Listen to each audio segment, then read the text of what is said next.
Us presento la meva escola. Benvinguts a la Mercè.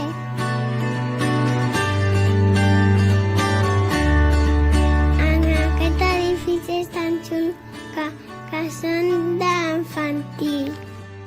Volem conèixer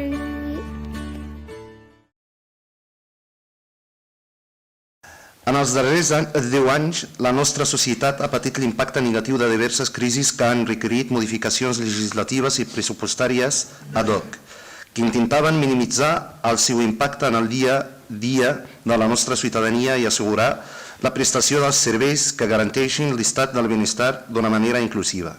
En aquest sentit, els ens locals hem acumulat en una dècada una legislació lesiva contra l'autonomia local que es va concretar en la llei de racionalització i sostenibilitat de l'administració local. La Covid-19 i la guerra d'Ucraïna, amb la conseqüent i actual crisi que ha provocat un augment del preu de les matèries primeres i, en general, l'increment del cost dels serveis i inversions que es donen o s'impulsen des dels ens locals. D'altra banda, és necessari remarcar la important disminució d'ingressos que ha representat per a molts ajuntaments la recent reforma de l'impost sobre l'increment de valor dels terrenys urbans. A més, s'ha requerit als ajuntaments el retorn dels ingressos recaptats per aquest impost que estaven subjectes a reclamació als ciutadans afectats. Totes aquestes decisions que s'han pres a nivell europeu, estatal i de Catalunya han tingut com a destinataris els nostres veïns i veïnes i els ens locals com a gestors a primera línia en la seva aplicació.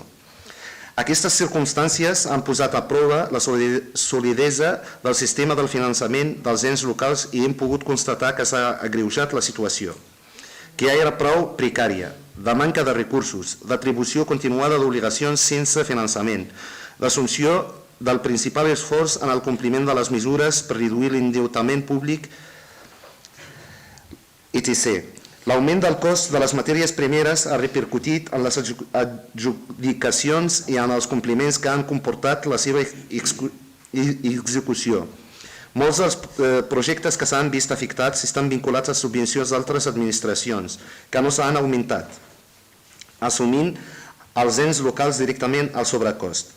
Els ens locals de Catalunya hem hagut de recórrer a les poques figures impositives que disposem per fer front a aquestes circumstàncies.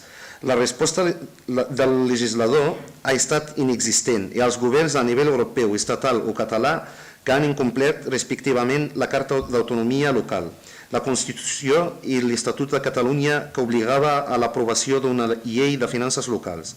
Han habilitat mesures restrictives pel deute, d'una banda, i a subvencions conjunturals que en cap cas solucionen el dèficit estructural de finançament dels ens locals i a una distribució dels ingressos que no es corresponen amb aquestes obligacions.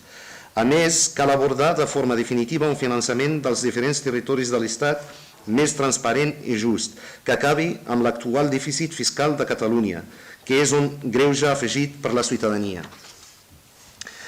Estem posant al límit la pressió fiscal a la qual estan submisos els nostres conciutadans en una etapa de crisi socioeconòmica continuada. El repartiment entre les diferents administracions que es fa per part de l'Estat dels tributs i dels ingressos no es correspon a les competències i responsabilitats que actualment tenen els ens locals respecte a les altres administracions. És per tot això que l'Ajuntament de Martorell proposa l'aprovació de la present declaració institucional amb els següents acords. Primer, instar el Congrés, el Senat, el Parlament de Catalunya i els governs de l'Estat i de la Generalitat a una reforma estructural del finançament dels ens locals que asseguri el compliment del principi de suficiència financera. Segon, impulsar una taula de negociació amb la Generalitat, per una banda, amb el govern de l'Estat per una altra, a les entitats municipalistes més representatives per establir les bases del nou finançament local.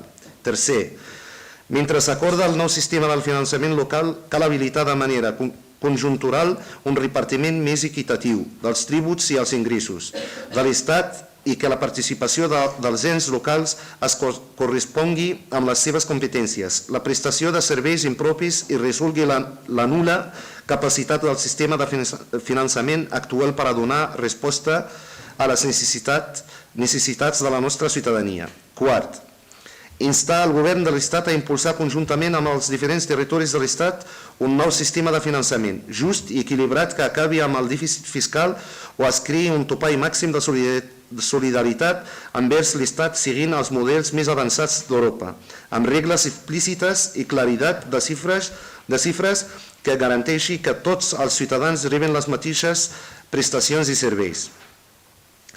Instar el govern de l'Estat a derogar la LRSAL. L'objectiu que perseguia inicialment aquesta llei parcialment ja derogada no té avui cap sentit i limita l'autonomia local a l'hora de donar resposta als reptes actuals. Instar també a modificar la llei d'estabilitat pressupostària i sostenibilitat financera de manera que la seva aplicació es suavitzi i flexibilitzi perquè les entitats locals disposin de major autonomia en la despesa pública. Sisè, instar el govern de la Generalitat que constitueixi una comissió amb les entitats municipalistes més representatives per treballar conjuntament els continguts de l'avantprojecte de llei de governs i finances locals de Catalunya. En aquesta proposta cal afrontar, entre altres prioritats, el finançament dels consells comarcals. Setè, comunicar els presents acords al govern de l'Estat, al govern de la Generalitat, al Parlament de Catalunya, al Congrés de Diputats, al Senat, a l'Associació Catalana de Municipis i la Federació de Municipis de Catalunya. Martorell, a 22 de gener de 2024.